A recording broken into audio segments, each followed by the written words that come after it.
तो आज का जो दिन है बहुत पवित्र तिथि है।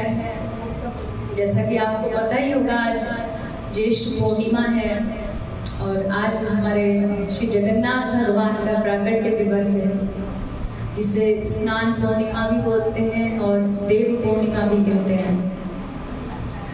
तो आज थोड़ा जगन्नाथ जी के लीलाओं के विषय में चर्चा करेंगे।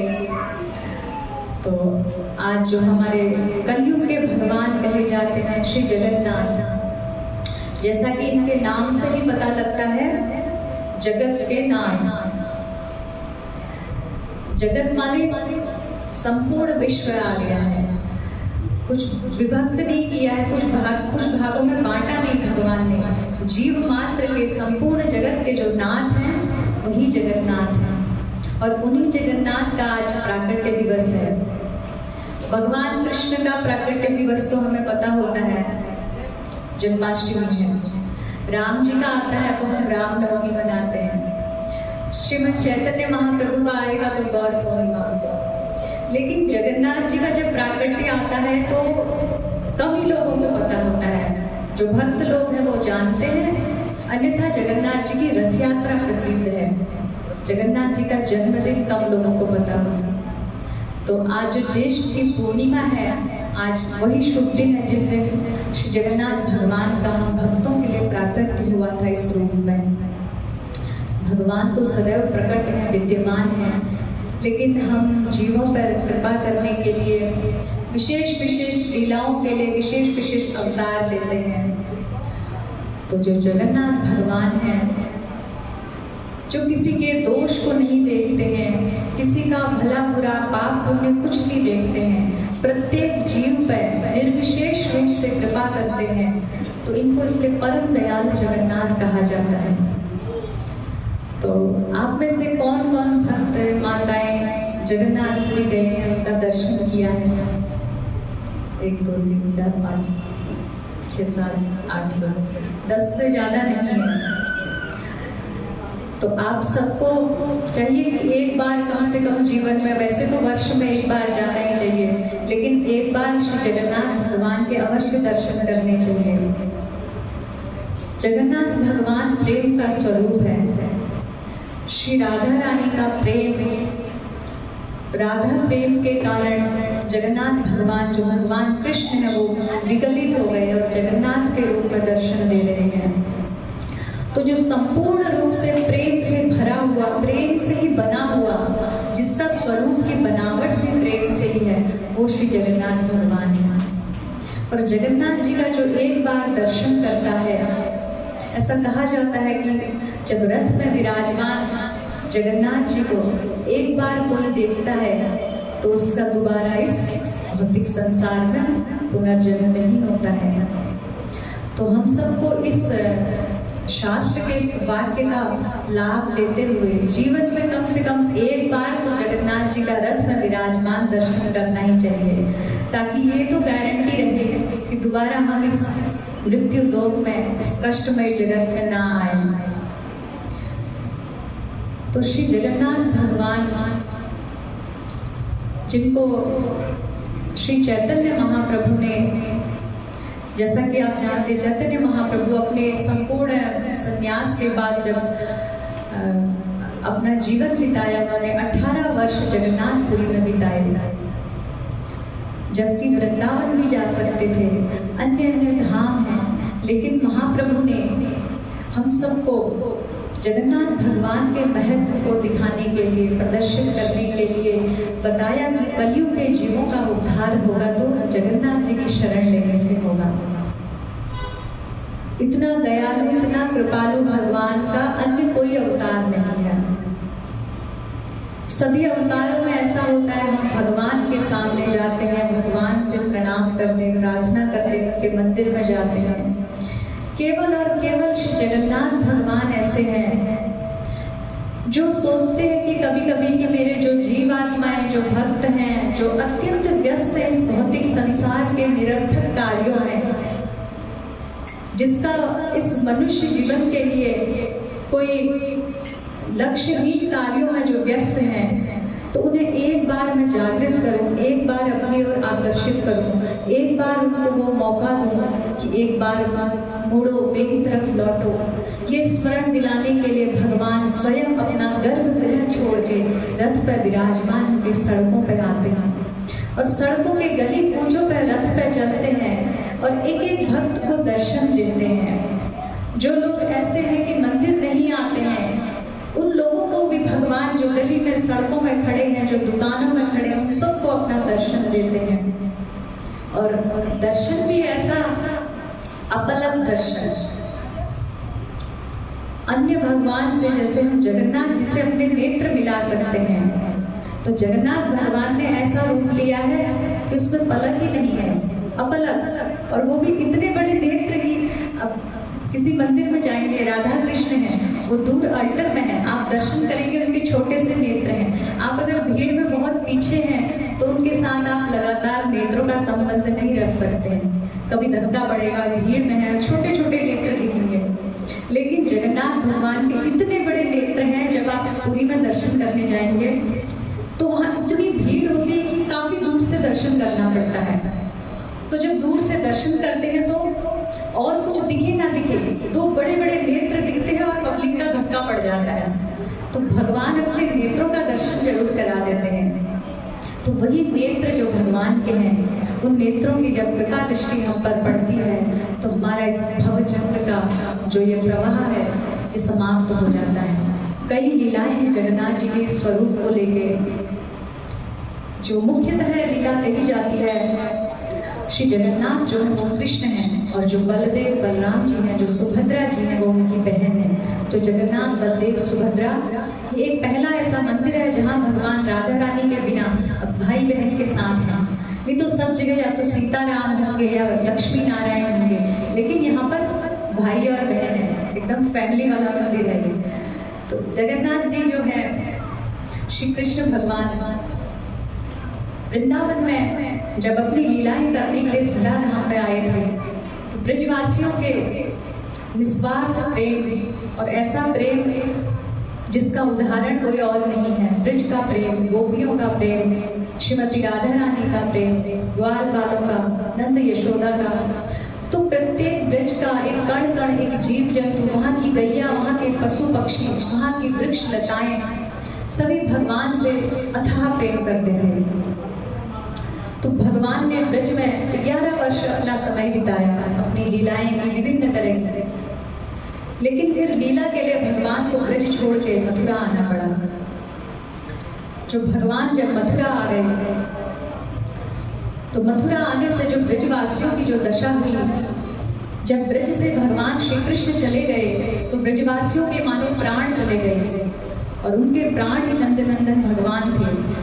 तो उन्होंने उस देह को ऐसे रखा जैसे प्राणों के बिना देह रहती है। तो उस देह को भी इसलिए ब्रजवासियों ने त्यागा नहीं कि भगवान क्या कह के गए थे, मैं परसों आऊंगा। तो इस एक लाइन के लिए, इस एक लाइन की आशा में उन्होंने अपना शरीर नहीं त्यागा। नहीं तो राधा रानी, गोपियां, सभी ब्रजवासी जो भगवान से इतना प्रेम करते हैं, वो विरह के ताप में ही अपना शरीर नहीं सहन कर पाते। लेकिन उन्होंने इस आशा में कि कृष्ण आएंगे और कृष्ण जब वापस आएंगे उनको हम नहीं मिलेंगे तो कितने दुखी होंगे, तो इस आशा में अपने प्राण रखे उन्होंने। तो उन्हीं ब्रजवासियों के ऐसा प्रेम लेके भगवान मथुरा गए और मथुरा में अपनी लीलाएं करने लगे। उसके बाद समय के साथ भगवान का द्वारिका में प्रस्थान हो गया और द्वारिका लीला तो भगवान के पूर्ण ऐश्वर्य की लीला है, जहाँ भगवान ने 16,108 महारानियों के साथ अपना गृहस्थ जीवन बिताया। भगवान ने जो 16,108 रानियां थी भगवान की, वो विभिन्न प्रकार की लक्ष्मियां थी। रुक्मिणी जी साक्षात महालक्ष्मी हैं। तो 16,108 पटरानियां भगवान कृष्ण की संपूर्ण ऐश्वर्य और प्रेम और लगन के साथ सेवा करती थी और सब एक से एक सौंदर्यवती थी, अनेक कलाओं में, अनेक गुणों में सर्वोपरि थी। लेकिन ब्रज की द्वारिका की पटरानियों ने देखा कि जो हमारे पतिदेव हैं, जो भगवान श्री कृष्ण हैं, जो द्वारिकाधीश हैं, ये हमसे हमारे वश में नहीं होते प्रेम के। लेकिन उन्होंने ये देखा कि कई बार जब भगवान रात्रि में निद्रा में होते हैं और कभी अचानक भगवान अपने किसी गहन चिंतन में डूबे रहते हैं तो श्री राधा गोपी ग्वाल वृंदावन कह के या तो अचानक नींद से जग जाते हैं या भगवान के आंखों से आंसू बहने लगते हैं, भगवान अपने को संभाल नहीं पाते हैं। तो जब द्वारिका की पटरानियों ने ऐसा देखा तो उन्हें समझ में नहीं आया कि ये जो हमारे पति हैं, ये भगवान हैं, ऐसा क्या ब्रज में था जो ये 11 वर्ष रहे लेकिन उसको भूल नहीं पा रहे। उसके बाद भगवान ने कितना लंबा जीवन जिया, कितनी लीलाएं की, उन सब का स्मरण तो नहीं है, लेकिन जो ब्रज की स्मृतियां हैं भगवान को, उस स्मृतियों के कारण भगवान भाव विभोर हो जाते हैं। ऐसा क्या था उस ब्रज में? अगर हमें भी पता लगे तो हम भी वैसे ही इनकी सेवा करें, वैसा ही प्रेम करें और कृष्ण को प्रसन्न करें, अपने पति के हृदय में वो स्थान पाए। तो इस प्रयास में वो पटरानियां लगी रहती हैं। तो उन्होंने कहा कि इसको जानने के लिए अब हमें ऐसे व्यक्ति से पूछना पड़ेगा जो ब्रज में रहता था, जिसने इनकी सब लीलाएं देखी हैं। ब्रज वाले तो ब्रज में ही रह गए और द्वारिका वाले तो नए सब हैं यहाँ द्वारिका में। अब इनका तो आपस में संपर्क नहीं है, किससे पूछा जाए कि ऐसा क्या था ब्रज में? तो उसके लिए उनको एक व्यक्ति मिला। वो कौन व्यक्ति था? रोहिणी माता। रोहिणी माता एक ऐसी सौभाग्यशाली भगवान की लीला की एक पात्र है जिन्होंने ब्रज में संपूर्ण ब्रज की मधुर लीला का आनंद लिया। और जब ब्रज से भगवान मथुरा आए तो मथुरा में भी उन्होंने आनंद लिया, जब द्वारिका आए तो द्वारिका भी आई, उन्होंने संपूर्ण लीलाओं को देखा है। तो जो द्वारिका की महारानियां थी, रानियों ने माता रोहिणी से प्रार्थना की कि आपने तो देखा है वृंदावन में इनकी लीलाएं क्या थी, वहाँ कैसे जीवन जीते थे, वहाँ की क्या मतलब ऐसी गोपियों की, बाल बाल की, राधा रानी की ऐसी क्या मतलब सेवा थी, क्या प्रेम था, क्या समर्पण था, हमें आप बताइए, जिसके कारण हम भी उसी को उसके पद चिन्हों पर चल के भगवान को प्रसन्न कर सके अपने पति को। तो रोहिणी माता ने इनकार कर दिया। उन्होंने बोला ये ब्रज की जो लीलाएं हैं बड़े गूढ़ रहस्य की हैं, यदि मैं आपको बताऊंगी, अगर कहीं से कृष्ण बलराम के कानों में ये बात पड़ गई तो वो अपने को संभाल नहीं पाएंगे ब्रज का स्मरण। तो भगवान तो भुलाते थे ब्रज की बातें, ब्रज का कभी स्मरण आ जाए तो भगवान अपने को रोक नहीं पाते थे। भगवान ने एक बार उद्धव जी से कहा था, उद्धव मोहे ब्रज बिसरत नाना। तो मथुरा में कोई कमी नहीं थी, सब कुछ था वहाँ, सब ठाट बाट थे, लेकिन भगवान को ब्रज की मक्खन रोटी, वो गोपियों के घर में माखन चुरा के खाना, ये सब चीजें भगवान को याद आता था जो द्वारिका में नहीं था, मथुरा में नहीं था। तो रोहिणी मैया ने कहा कि उसके लिए ऐसा चाहिए कि जब कभी कृष्ण बलराम बाहर जाएं तो उस दिन मैं आपको ये लीला सुनाऊंगी। तो रानियों ने कहा इसकी हम व्यवस्था कर लेंगे, जिस दिन कृष्ण बलराम कहीं व्यस्त होंगे कार्य में, उस दिन हम बैठ के सब ये लीला सुनेंगे ब्रज में। तो भगवान नित्य अपने सुधर्मा सभा में जाते थे, वहाँ अपने राज कार्य से सब मंत्रिमंडल के साथ बैठना, विचार विमर्श करना, जो एक राजा का कार्य होता है। तो भगवान कृष्ण बलराम जब चले गए तो एक दिन सारी 16,108 रानियां रोहिणी माता को घेर के बैठ गए। रोहिणी माता को ऊंचे आसन पर बिठाया, उनको बनाया उन्होंने कथा व्यास, आप कथा कहिए और हम सब नीचे बैठ गए। कैसा कथा का वो बांध होगा समझे, जहाँ 16,108 श्रोता है और वो भी सब भगवान की रानियां हैं जो भगवान से प्रेम करती हैं, कहने सुनने वाले सभी भगवान के शुद्ध भक्त हैं। तो वहाँ रोहिणी माता को कहा कि अब आप कथा सुनाइए। तो रोहिणी माता ने कहा कि इसके लिए आपको पहले द्वार पर सुरक्षा करनी पड़ेगी ताकि कृष्ण बलराम गलती से भी ना आए, उनके कान में ये लीला सुनाई ना दे, बिल्कुल भी ना पड़े। तो रानियों ने कहा हम सुरक्षा बलों को, अपने सैनिकों को आदेश देते हैं, वो पूरा ये घेरा बंद कर देंगे कि कृष्ण बलराम ना आए। तो रोहिणी मैया ने कहा कृष्ण बलराम को सैनिकों के द्वारा रोकना संभव नहीं है, एक द्वारिकाधीश है, राजा है, सैनिक थोड़ा राजा से कह सकता है कि आप भीतर मत जाइए, और भगवान को कोई वश में कर ही नहीं सकता है। उन्होंने कहा यदि उनको कोई रोक सकता है तो प्रेम से ही कोई रोक सकता है, और प्रेम से रोकने के लिए कौन चाहिए? सुभद्रा मैया, वो बहन है उनकी, और बहन तो क्या भाई का अधिकार भी जमा सकती है, जिद भी कर सकती है, और प्रेम का संबंध है तो बोला सुभद्रा एक उपयुक्त ऐसा पात्र है जो भगवान को रोक सकती है, अन्य राज कर्मचारी कोई नहीं रोक सकते। सुभद्रा माता को द्वार पर बिठा दिया कि जब कृष्ण बलराम आए तो उन्हें तुमने बाहर रोक देना है, भीतर नहीं आने देना है। तो सुभद्रा मैया द्वार पर पहरेदारी पर खड़ी हो गई और भीतर कथा शुरू हुई।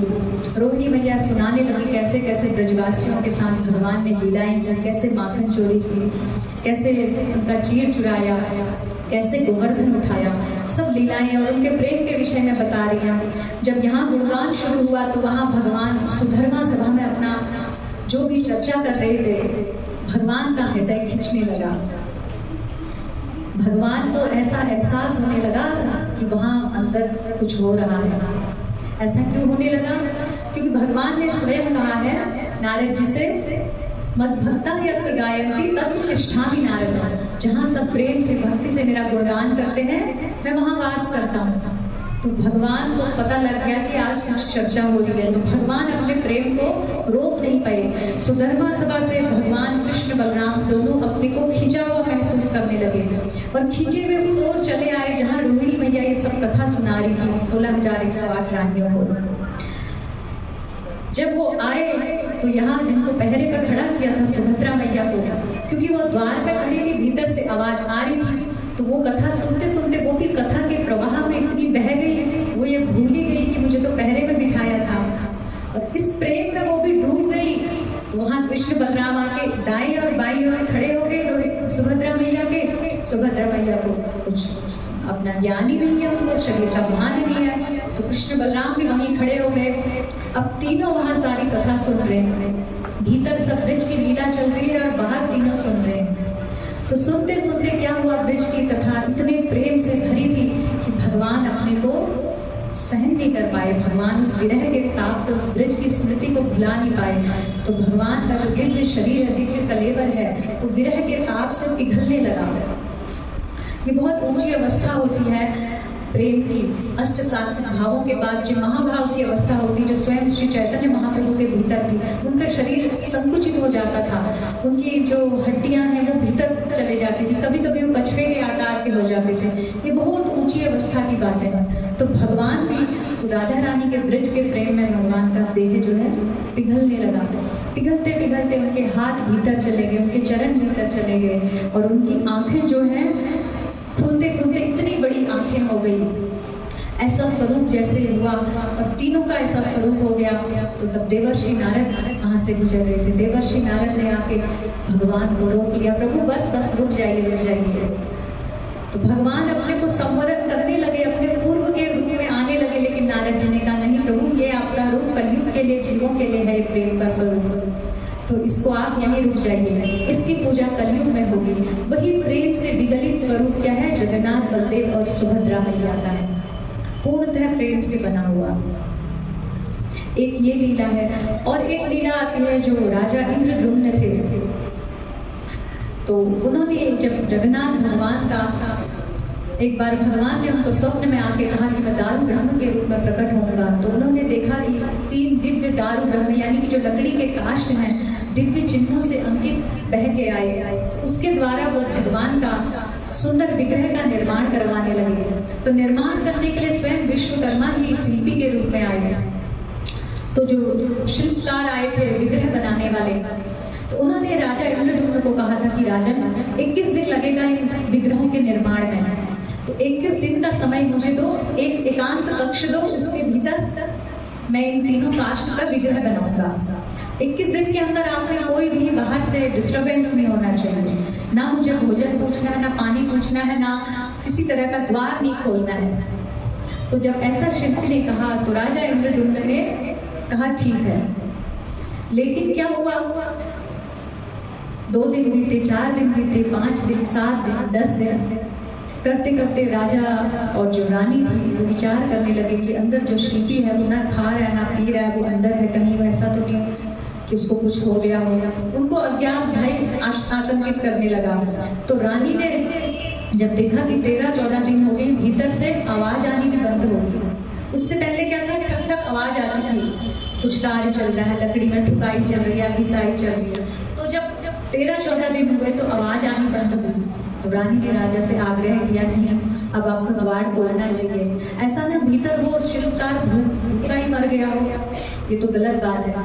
तो जिद करने पर राजा ने क्या किया, जबरदस्ती द्वार खोल दिया। 14वें दिन में द्वार खोल दिया। जब द्वार खोला तो भीतर देखा भगवान के जो काष्ठ के विग्रह हैं इस स्वरूप में बने थे, उनके हाथ नहीं थे, पैर नहीं थे, और जो आज जगन्नाथ बलदेव सुभद्रा मैया का स्वरूप है ये स्वरूप था। तो राजा बहुत रोने लगे, बड़ा पश्चाताप करने लगे कि मैंने आधे समय में द्वार खोल दिया जिससे विग्रह का पूर्ण निर्माण नहीं हुआ। तो उसी समय देवर्षि नारद उनको सांत्वना देते हैं कि राजन ये तुम्हारी गलती नहीं, ये लीला पूर्व निर्धारित थी, ये भगवान का रूप पूर्व से है जगन्नाथ बलदेव सुभद्रा का, जो आपके माध्यम से संसार में प्रकट होना था। तो देवर्षि नारद उनको कहते हैं कि अब आप ब्रह्मा जी को बुला के लाइए, इनका अभिषेक कीजिए। जैसे जन्माष्टमी में हम भगवान कृष्ण का अभिषेक करते हैं, लड्डू गोपाल का, जिसका जन्मदिन होता है उसका अभिषेक किया जाता है। तो ऐसी जब जगन्नाथ जी प्रकट हुए थे स्नान यात्रा के दिन, तो वो आज का दिन था जब राजा इंद्रद्युम्न के सामने प्रकट हुए। तो आज ही के दिन उन्होंने भगवान जगन्नाथ बलदेव का 108 कलश में जल लाके विशाल अभिषेक किया था। तो आज भी जगन्नाथपुरी में जो आनंद बाजार एक क्षेत्र है, वहाँ एक मंडप सजा होता है, उस मंडप पर भगवान विराजमान होते हैं। अभी हो रहा होगा वहाँ अभिषेक, अगर जो गया है देखा होगा, वहाँ आनंद बाजार एक है जहाँ भगवान का प्रसाद मिलता है। तो वही वो स्थान है जहाँ अभिषेक होता है, भक्त लोग दर्शन करते हैं। अब जगन्नाथ जी की लीलाएं चलती रहेंगी, रथ यात्रा होगी और गुंडीचा मार्जन होगा, तो प्रारंभ हो जाता है आज से भगवान का। तो इतना भव्य अभिषेक होता है कि भगवान कई घड़े जल से स्नान करते हैं। तो ज्यादा स्नान करने से क्या होता है, भगवान बीमार पड़ जाते हैं। तो ये भगवान की लीला है। भगवान बीमार पड़ते हैं तो क्या होता है, भक्तों की सेवा लेते हैं। तो इस माध्यम से भक्तों को सेवा करने का एक और अवसर मिलता है। तो अब भगवान 15 दिन के लिए बिल्कुल रेस्ट पे चले जाएंगे। उसके बाद उनको जो प्रसाद खिलाया जाएगा, भगवान को बड़ा हल्का प्रसाद खिलाया जाएगा, तरह तरह के जूस और तरह तरह के जो औषधि होती हैं पेय पदार्थों में डाल के, जड़ी बूटियाँ, काढ़ा, ऐसी चीजें भगवान को पिलाई जाती हैं ताकि भगवान स्वस्थ हो। फिर 15 दिन के बाद भगवान स्वस्थ हो जाएंगे।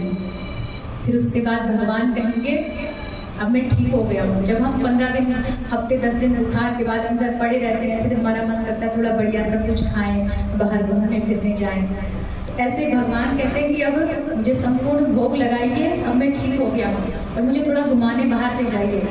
तो भक्त लोग भगवान को विशाल रथ पर विराजमान करके जगन्नाथ बलदेव सुभद्रा जी को रथ पर लेके जाते हैं। तो वही जो है, तो भगवान जब घूमने बाहर निकलते हैं उसको रथ यात्रा के रूप में जाना जाता है, रथ यात्रा के रूप में मनाते हैं। तो हर वर्ष ये रथ यात्रा जगन्नाथपुरी में मनाई जाती है। शिला प्रभुपाद की कृपा से इस्कॉन में भी प्रत्येक शहर में, यहाँ तक कि विदेशों में भी रथ यात्रा है। वरना जगन्नाथ जी तो विदेश कभी गए नहीं थे, लेकिन प्रभुपाद जी खुद तो विदेश गए और जगन्नाथ बलदेव सुभद्रा को भी विदेश घूमने ले गए। ये भक्ति महारानी ने स्वयं कहा है, आप जब पद्म पुराण में पढ़ेंगे, भक्ति महारानी नारद जी को कहती है कि मैं ये भारत भूमि छोड़ के विदेश चली जाऊंगी। तो उन्होंने बात कही है, तो उनकी कही बात कोई ऐसा तो नहीं हो सकता कि ऐसे ही कह दी। तो उन्होंने पहले ये इंडिकेट कर दिया था कि मैं विदेश में जाऊंगी। तो विदेश ले जाने का जो श्रेय है वो है हमारे शिला प्रभुपाद को। बोलो जगद्गुरु शिला प्रभुपाद की जय। शिला प्रभुपाद भक्ति महारानी को विदेश ले गए और वहां ले जाके अनेक भक्तों को, अनेक जीवों का कल्याण किया। और वहां कई जगह रथ यात्राएं होती हैं। तो जगन्नाथ भगवान ने मलिक जी यवनों का भी उद्धार किया, सबकी सेवा ग्रहण करते हैं। और जगन्नाथ जी प्रसाद पाने के लिए विशेष रूप से माने जाते हैं। कहते हैं जगन्नाथ के भात को जगत पसारे हाय। सब मंदिर की, सब भगवान की कोई ना कोई विशेषता होती है। जगन्नाथ जी की विशेषता क्या है, महाप्रसाद की। अगर आपको कहीं से जगन्नाथ से एक कड़ी का प्रसाद मिल गया तो आप समझिए साक्षात भगवान ने कृपा भेज दी है। जगन्नाथ जी और उनके प्रसाद में बिल्कुल भी भेद नहीं है। और जैसा कि आप जो लोग गए हैं उन्होंने देखा होगा, वहाँ जमीन पर बैठ के पत्तल में प्रसाद पाया जाता है, तो वहाँ ऐसा भी विचार नहीं करना होता कि ये स्थान झूठा है, या इस तरह का मन में भी नहीं लाना है। और केवल किसी का प्रसाद, पाया हुआ प्रसाद भी आप पा सकते हो, वहाँ ऐसा कुछ भेद ही नहीं। वो प्रसाद क्या है, साक्षात भगवान का रूप है, तो बड़ा दिव्य है वो प्रसाद। और जगन्नाथ जी के प्रसाद की ऐसी महिमा है कि वो बनता भी बड़े विशेष तरीके से है। जगन्नाथ जी की रसोई में गैस आदि का प्रयोग नहीं होता है, अग्नि पर बनता है। और मिट्टी के पात्रों में, मिट्टी के पात्र क्रम से एक के ऊपर एक रखे जाते हैं। उसमें भी सबसे बड़ा आश्चर्य ये है कि जो सबसे ऊपर वाला पात्र होता है वो प्रसाद पहले बनेगा, फिर दूसरे नंबर का, फिर तीसरे, और जो सबसे नीचे जो अग्नि के एकदम सामने है वो लास्ट में बनेगा। ये भगवान की लीलाओं का रहस्य है, जो हम सबको ये सोचने पर मजबूर कर देता है कि सब कुछ हमारे बुद्धि के द्वारा नहीं समझा जाता है। जो भगवान की लीलाएं हैं, भगवान की क्रियाकलाप हैं, वो क्या है, अचिंत्य हैं, बुद्धि से परे हैं। यहाँ हम अगर लॉजिक लगाने चलेंगे तो फेल हो जाएंगे। तो आज भी वहाँ हजारों हजारों सेवक हैं जो पंडियों के रूप में सेवा करते हैं, भगवान की बहुत प्रेम से सेवा करते हैं। और जगन्नाथ भगवान इतने व्यस्त हैं, सारे मंदिर 9 बजे बंद हो जाते हैं। आप जगन्नाथपुरी में जाएंगे 11 बजे जाएंगे तो भी वहाँ रात के दर्शन हो जाएंगे। और ठाकुर जी 3 घंटा विश्राम करते हैं सिर्फ, इतना व्यस्त है भक्तों को दर्शन देने के लिए। केवल जब भोग लगता है, और भोग भी पूर्ण दर्शन बंद नहीं होता है, जब भोग भी लगता है, एक भोग उठेगा दूसरा शुरू हो जाएगा आना। एक भोग वहाँ आनंद बाजार में शिफ्ट होगा, दूसरा भगवान शुरू। लगातार भगवान प्रसाद पाते जाते हैं और भक्तों को प्रसाद के रूप में कृपा करते जाते हैं। और कितने व्यस्त हैं प्रसाद पाने में। और सुबह सुबह उठ के भगवान 3 घंटा सुबह जल्दी उठ जाते हैं, फिर भक्तों को दर्शन देना, फिर प्रसाद पाना। तो जगन्नाथ जी की जो कृपा है वो इतनी आसानी से हम सभी जीव ले सकते हैं। भगवान ने बहुत सरल सहज प्रेम मार्ग बना दिया है। तो तभी चैतन्य महाप्रभु ने हम सभी को ये सिखाने के लिए कि जगन्नाथ जी की शरण में रहेंगे, तो यही दिखाने के लिए महाप्रभु लीलांचल में रहे थे, जबकि वो स्वयं कृष्ण थे। लेकिन जगन्नाथ ने, चैतन्य महाप्रभु को कहा जाता था सचल जगन्नाथ, और जगन्नाथ जी को अचल जगन्नाथ। तो चैतन्य महाप्रभु ये दिखा रहे थे कि हम कलयुगी जीवों का उद्धार जगन्नाथ जी की शरण लेके हो सकता है। तो आज जगन्नाथ जी की जो यात्रा है, स्नान यात्रा, जन्म दिवस है, उस उपलक्ष्य पर हम भगवान का स्मरण करें, अधिक से अधिक उनकी स्तुति करें, उनकी कृपा की याचना करें।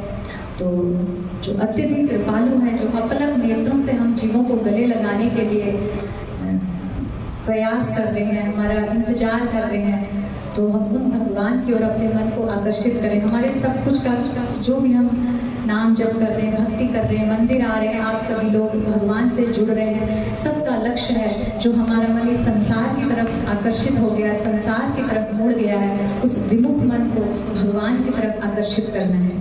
तो भगवान ने इन सबके लिए ये अपने जो कथाएं, सुंदर सुंदर लीलाएं हैं, और अपना नाम संकीर्तन का आनंद है, संकीर्तन में नृत्य का आनंद है, आरती का आनंद है, प्रसाद का आनंद, ये सब भगवान की कृपा की वैरायटी है। तो इन सब को हम ग्रहण करते हैं जैसे जैसे, तो हमारे भीतर का क्या है, भवरोग शमन होता है। रोग लग जाता है ना, जैसे किसी को पीलिया हो जाता है, तो उसको जब मिश्री दी जाती है तो उसको कड़वी लगती है, लेकिन जब वो मिश्री पाता रहता है, डॉक्टर उसको बोलता है कि आपको मिश्री पाते रहनी है, उससे आपका पीलिया नष्ट होगा।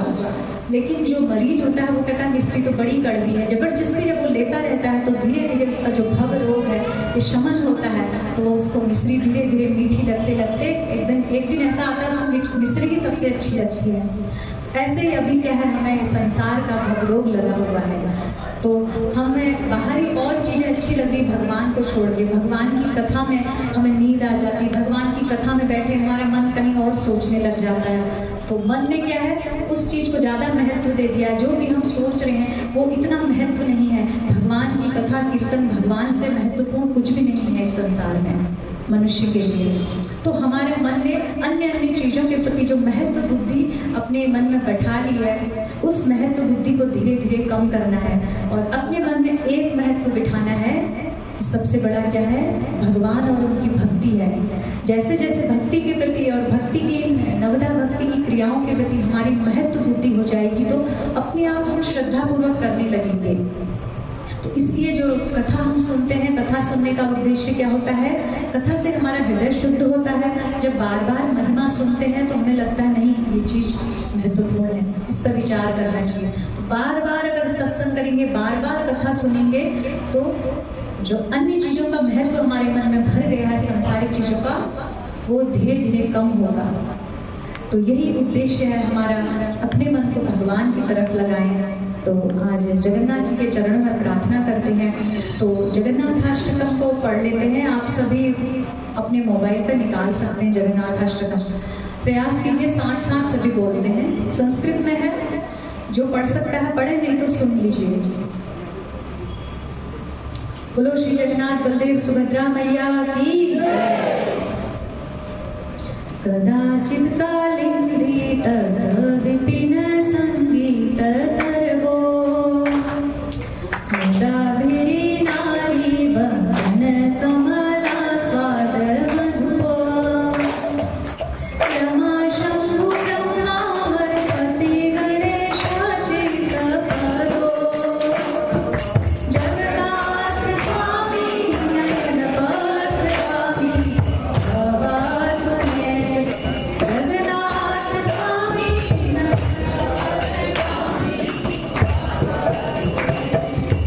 मुझे सके वेणु से रसी सिखी पेचम कटिताटे, गोकुलं नेत्रान्ते सद्धर्चर कटाक्षं विदधाते, सदा श्रीमद्वृन्दावनं वसति लीला परिचयो, जगन्नाथ स्वामी नयन पात्रगामी भवातु मे।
वृंद की हरे कृष्णा।